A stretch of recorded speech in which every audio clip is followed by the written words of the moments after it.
It's a bleak place, but history was made here.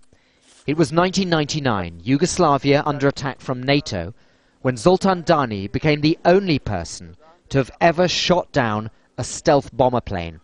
His missile hit it in the sky, and it came down in these fields. It was an American F-117, the pride of their air force.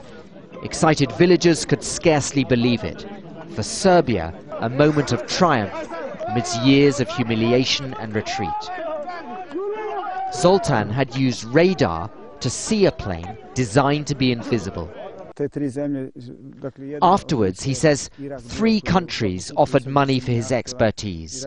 2 from the Middle East, and a third, which he would not name, but which he describes as a rising power. Fast forward to today, and pictures emerge of China's stealth fighter plane, a breakthrough that has taken the world by surprise, and led many to ask, how did China do it? Most of the remains of the American plane are on display here at Belgrade's Aviation Museum. Now, the Chinese deny any link between their plane and the American one. Rather, they say they've developed a new stealth fighter using indigenous, entirely Chinese technology.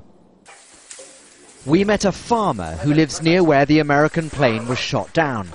Like many here, he recalls how that event, briefly, transformed lives in a traditional rural community. We found parts of the plane in the fields. Then the Chinese came here and offered us gifts and sometimes money in return for those parts. They were asking everyone. They came to my house. I gave them part of the plane. I had no use for it. So, assuming the Chinese did get pieces of the American plane, would that have helped them to build their own very different-looking model?